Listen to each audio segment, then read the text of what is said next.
नमस्कार, मी अंकुश पोळ. स्मार्ट इचलकरंजीमध्ये तुमचं मी सगळ्यांचं स्वागत करतो. आज आपल्या बरोबर एक यशस्वी उद्योजक, युवा उद्योजक, प्रोफेशनल कार रेंटल सर्व्हिसचे ओनर नितीन कृष्णात भुते आहेत. तर त्यांच्याकडून आज आपण जाणून घेऊया की हा व्यवसाय कधीपासून सुरू केला, कसा सुरू केला, याच्यामध्ये ते का आले, ह्या सगळ्या गोष्टींची, सगळ्या प्रश्नांचे उत्तर आपण त्यांच्याकडून जाणून घेऊया. नमस्कार सर. नमस्कार. माझं नाव नितीन कृष्णात भुते, प्रोफेशनल कार रेंटल सर्व्हिसेस इचलकरंजीमध्ये आमच्या आजोबांच्या पासून हा व्यवसाय चालू केलेला आहे. तो मी माझ्या जनरेशन पासून पुढे नेत आहे. साधारण लॉकडाऊन पासून नंतर मी ह्या व्यवसायाकडे जास्त फोकस केला आणि माझी सर्व्हिस ही कार रेंटल सर्व्हिसची चालू केली. ओके सर, आता आम्हाला हे सांगा की तुमच्या किती कार्स आहेत आणि त्याची सर्व्हिस कशा पद्धतीने तुम्ही कुठं कुठं सर्व्हिस प्रोव्हाइड करता? आपल्याकडे सर माझ्याकडे आता 6 डिझायर कार्स आणि 2 इर्टिगा कार आहेत. अशा टोटल 8 कार्स आहेत, ज्या इचलकरंजी, सांगली, मिरज, कोल्हापूर टू पुणे मुंबई आणि पुणे मुंबई टू इचलकरंजी, सांगली, मिरज, कोल्हापूर असं वन वे ड्रॉप रेट बेसिसवरती आपण कार्स देतो. त्याच्या कार्स आहेत ते स्वतःच्या कार्स आहेत सर. आणि वन वे ड्रॉप रेट बेसिसवरती कार देतो आणि 99% आपला कस्टमर बेस हा एअरपोर्ट पिकअप ड्रॉपचा आहे. ओके. रेल्वे स्टेशन पिकअप ड्रॉपचा आहे. तुमचं शिक्षण वगैरे काय झालं सर? माझं शिक्षण ITI झालंय, BTech झालेलं आहे, BSL LLB झालेलं आहे आणि LLM सुद्धा झालेलं आहे. ओके सर, एवढं तुमचं शिक्षण झालेलं आहे, LLM पर्यंत आहात तुम्ही, तर मग ह्या फील्ड मध्ये कसं, ही सर्व्हिस कसं? बघा सर, आता काम करायला लाज कसली वाढायची. येस. आणि कसं आहे, लॉकडाऊन नंतर मी हा जास्त बिझनेस फोकस केला आणि मला या बिझनेस मध्ये एक स्कोप चांगला मिळाला. आज इचलकरंजी, सांगली, मिरज, कोल्हापूर मधील प्रत्येक घरातील एक व्यक्ती पुणे मुंबईमध्ये आहे. त्यामुळं फ्रिक्वेन्सी इचलकरंजी टू पुणे मुंबई किंवा पुणे मुंबई टू इचलकरंजी, सांगली, मिरज, कोल्हापूर ही फ्रिक्वेन्सी अप अँड डाऊन करणाऱ्या चांगल्या लोकांची जास्त आहे. मग त्यांना मी फोकस केलं की यांना आपण एअरपोर्ट पिकअप ड्रॉप असू दे किंवा रेल्वे स्टेशन पिकअप ड्रॉप असू दे, ही सर्व्हिस देण्याचा चांगला प्रयत्न केला मी. आणि मला यामध्ये जास्त स्कोप मिळत गेला तसं मी गाड्या वाढवत गेलो आणि आज टोटल आपले 8 कार्स आहेत फक्त पिकअप ड्रॉप सर्व्हिससाठी, एअरपोर्ट आणि रेल्वे स्टेशन. जर एखादा मोठा ग्रुप असेल आणि त्या ग्रुपला जर याच्यापेक्षा जास्त कार्स वगैरे जर पाहिजे असतील किंवा काही गाड्या पाहिजे असतील तर ते आपण प्रोव्हाइड करतोय, ते पण आपण देऊ शकतो. कारण आपलं नेटवर्क पुणे मुंबईच्या लोकांचं आणि आपल्या इथल्या लोकांचं एवढं स्ट्रॉंग नेटवर्क आहे. आपली सर्व्हिस एवढी स्ट्रॉंग तुम्हाला खात्रीशीर देणार की मी तुम्हाला जास्त गाड्या अवेलेबल करून देऊ शकतो. कारण नेटवर्क आपलं चांगलं आहे. जवळजवळ 81 लोकांचं आपलं चांगलं गाड्या देणाऱ्या लोकांचं नेटवर्क आहे. याच्यामध्ये महत्वाचा पॉईंट कसा आहे, सुरक्षा ही खूप महत्वाची. आज एवढं फॉर एक्झाम्पल मी तुमची गाडी एखादी रेंटने घेऊन जातोय, ओके, तर मी माझ्या सुरक्षेचा हा पहिल्यांदा विचार करतोय. सुरक्षा आणि गाड्यांचा मेंटेनन्स, ह्या सगळ्याचं कसं तुम्ही मॅनेज करताय? सर, आता कसं आहे, सुरक्षेचा पॉईंट हा फार महत्वाचा आहे. कारण माझ्या सगळ्या गाड्यावरती ना इचलकरंजी आणि कोल्हापूर मधले आपले लोकल ड्रायव्हर, ओके, जे तुम्ही सिंगल लेडीज सुद्धा एकदम खात्रीशीरपणे आपल्या गाडीमधून प्रवास करून पुणे किंवा मुंबई एअरपोर्टला एकदम सुखरूप पोहोचू शकते आणि तिकडून इकडे पिकअप करून इकडे येऊ शकते. ही 100% चांगली ड्रायव्हरांचं काम आहे आणि तेच ड्रायव्हर आपण घेतोय.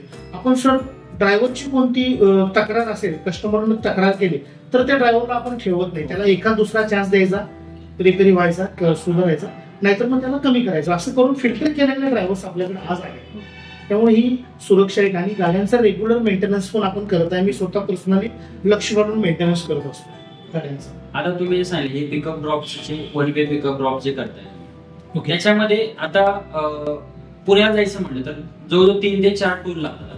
हो, तर ते टोल वगैरेच एक्स्ट्रा तुम्ही चार्ज लावता की? हा जो रेट आहे हा वन वे ड्रॉप रेट आहे मी सांगितल्याप्रमाणे. ह्याच्यामध्ये टोल सुद्धा इन्क्लूड केलेला आहे. ओके, टोल इन्क्लुडिंग 4000 रुपये रेट देतो सर. ओके. आता जी गाडी आहे, मी गाडी रेंटने घेतली, ओके, तर याच्यामध्ये 4000 रुपये मी दिले. समजा इचलकरंजी मला पुण्याला जायचंय मी 4,000 रुपये तुम्हाला मी पे केले, तर त्याच्यामध्ये शेअरिंग असणार की मी माझी वैयक्तिक गाडी? स्पेशल, मी तुम्हाला स्पेशल कार देतोय. ओके. तुम्ही सिंगल पॅसेंजर असाल तरी 4,000 रुपयांना, किंवा तुमचे 4 पॅसेंजर असले तरी 4,000 म्हणजे रुपये. माझ्या फॅमिलीला त्याच्यामध्ये एक्स्ट्रा गाडी आणि शेअरिंगचा पण काय विषय नाही. तुम्हाला स्पेशल गाडी आणि विथ एसी गाडी मिळणार सर. ओके. हा व्यवसाय करत असताना तुम्हाला साथ कोणाकोणाची मिळाली किंवा कोण कोण आहे यामध्ये इन्व्हॉल्व? ऑफकोर्स सात म्हणजे home minister Mrs okay okay. आणि भाऊ. म्हणजे जसं म्हणतात की एखाद्या सक्सेसफुल कोण असतो त्या हो, पद्धतीने same. मिसेस आहे. ओके. आणि तुमचे बंधू आहेत. आणि बंधू. ओके. आता मला याच्यामध्ये अजून सांगा की व्यवसाय हा जो व्यवसाय आहे याच्यामध्ये खूप सारे कॉम्पिटिशन येत चालले, ओके. जसं ओला उबेर असेल हो हो. ह्यासारखं. तर तुमच्याकडे असं काय प्लॅन आहे की पुढे ह्या मार्केटमध्ये टिकून राहण्यासाठी काय? सर आपली ही ना एक सर्व्हिस इंडस्ट्री आहे. ह्या सर्व्हिस इंडस्ट्रीमध्ये मेन म्हणजे टिकून राहायचं असेल तर चांगली सर्व्हिस आणि चांगल्या रेटमध्ये चांगली सर्व्हिस देणं हे, आणि यामध्ये सातत्य ठेवणं हे फार महत्वाचं आहे. कस्टमरला चांगली सर्व्हिस नेहमीच अपेक्षित असते, त्या हिशोबाने आपण ह्या चांगल्या सर्व्हिसमध्ये सातत्य ठेवणं हे फार महत्वाचं मी समजतो. आम्हाला एखादा तुमचा अविस्मरणीय क्षण वगैरे असं काय अनुभवलेला आहे, असं काय सांगू? अविस्मरणीय क्षण सांगायचं म्हणजे इचलकरंजी मधील एक सेठ जे आहेत त्यांना मुंबई एअरपोर्टसाठी मी गाडी दिली होती एकदा, आणि त्यावेळेस रेट बद्दल थोडं निगोशिएशन झालं की सेठजी म्हणत होते एवढा रेट द्या, एवढा रेट कमी करा. नाही म्हणलं सेठजी रेट बरोबर आहे, तरी पण मी त्यांना थोडंफार कमी करून मुंबई एअरपोर्टसाठी गाडी दिली.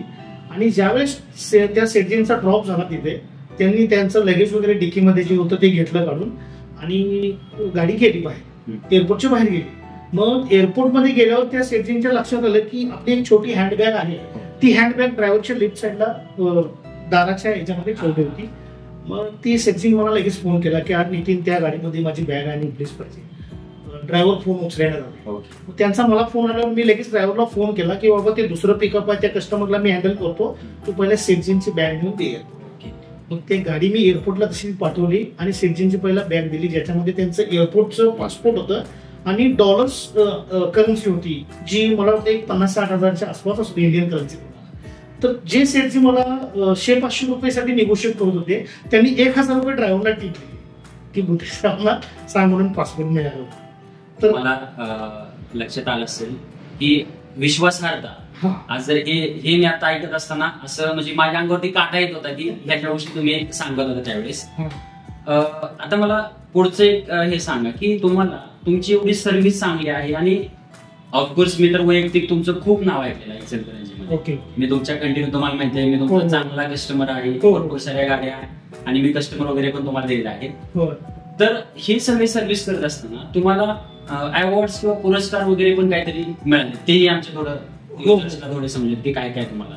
आपल्याला सर उद्योगरत्न अवॉर्ड एक आहे. ओके. आणि पुणे न्यूज नेटवर्क तर्फे मला एक सुद्धा पुरस्कार मिळालेला आहे चांगली सर्व्हिस देतो म्हणून, जी त्यांनी जस्टिफाय केलेली की खरोखर यांची सर्व्हिस चांगली आहे काय.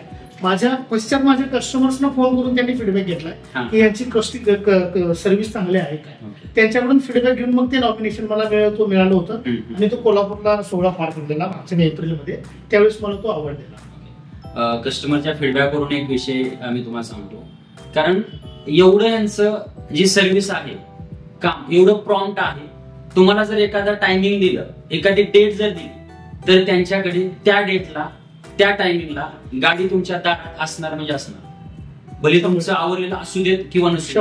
हा फीडबॅक मी स्वतः सुद्धा कस्टमर कडून घेतलेला आहे. काही माझ्या मित्रांना वगैरे मी गाडी ज्यावेळेस दिलेली आहे त्यावेळेस त्यांचा सुद्धा मी फीडबॅक वैयक्तिक जाणून घेतलेला आहे. त्यामुळे यांच्या सर्व्हिस बद्दल सांगायला गेलं तर खूप अशी अप्रतिम सर्व्हिस त्यांच्या आहे.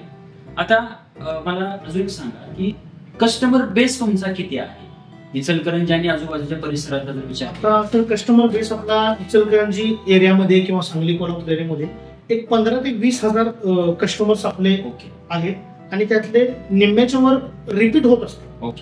जेणेकरून Kolhapur, Pune, Mumbai airport pickup drop सर्व्हिससाठी कंटिन्यू रिपीट होत असतात, आणि असं माउथ पब्लिसिटी थ्रू आपला कस्टमर बेस वाढत चालला. आता तुमच्याकडे एवढा कस्टमर बेस आहे, तो त्या कस्टमर बेस बद्दल माहितीच आहे कसं बुकिंग करायचं. पण नवीन कस्टमरला जर एखाद्या तुमची गाडी जर बुकिंग करायची असेल तर त्यासाठी कुठले कुठले प्लॅटफॉर्म आहे? सर बुकिंग बद्दल बोलायचं झालं तर माझा फोन हा 24 तास चालू असतो. मी 24 तास बुकिंग फोन घेत असतोय, बुकिंग करत असतोय.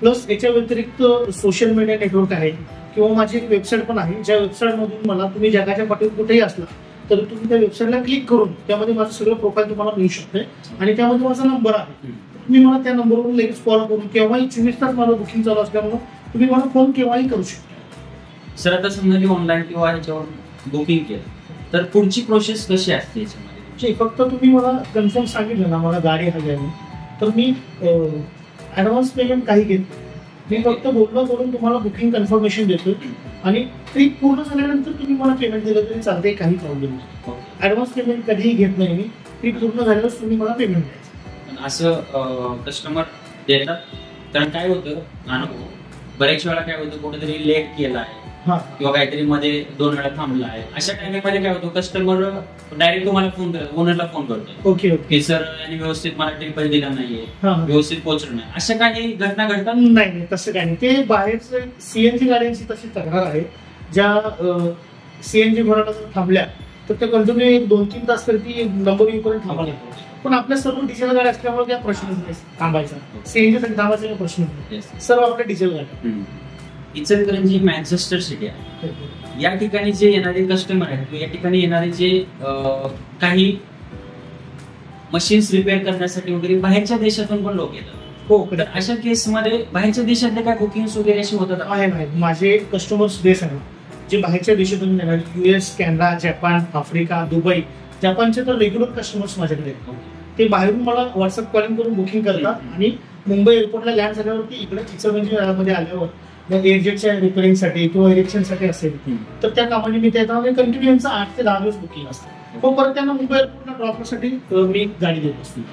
इतर कार सेवा पाहिजे असते, ओके, तर त्या तुमच्याकडे आहेत का? इतर कार सेवा म्हणजे कसं आहे, बेळगाव आहे, हुबळे आहे, पण हे वन वे रूट नाही आहे. ह्या एरियामध्ये द्यायचं असेल तर मी तुम्हाला गाडी स्पेशल रेटने द्यावं लागेल किंवा राऊंड ट्रिपच्या रेंटच्या हिशोबाने गाडी द्या. आपलं पुणे मुंबई फक्त वन वे ड्रॉप सर्व्हिस आहे. ओके, तुमच्याशी वेगळी वैशिष्ट्ये काय आहे? वैशिष्ट्यमध्ये बोलायचं नंतर हा व्यवसाय सर मी एक पैसे कमवायचं साधन म्हणून बघत नाहीये. एक कस्टमरची आपल्यावर जबाबदारी आहे आणि ती जबाबदारी आपण पूर्ण करायचा प्रयत्न करत असतो सुखरूप आणि सेफ. त्याच्यामुळे कस्टमर एक माझे एक वेगळं वैशिष्ट्य तयार झाले की एक खात्रीशीर माणूस आहे इचलकरंजी मधला की ज्याला आपण कन्फर्म खात्रीशीर बुकिंग त्याचं देऊ शकतो गाडीचं. तर हे होते एक युवा उद्योजक आणि तुम्ही त्यांची सगळी पूर्ण जर्नी किंवा सर्व्हिस बद्दल सगळ्या गोष्टी ऐकल्यात आहेत असे नितीन कृष्णात भोटे होते. तर तुम्हालाही जर यांची गाडी बुकिंग करायची असेल तर मी तुम्हाला स्क्रीनवरती नंबर दिलेला आहे, त्या नंबरला तुम्ही नक्की एकदा कॉल करा, एकदा व्हॉट्सअपला मेसेज करा किंवा त्यांच्या वेबसाईटवरती जाऊन बुकिंग करा. तुम्हाला यांची सर्व्हिस एकदा तुम्ही नक्की अनुभवा, परत तुम्ही यांच्या प्रेमात पडा, एवढी यांची चांगल्या पद्धतीची सर्व्हिस आहे. धन्यवाद. धन्यवाद सर.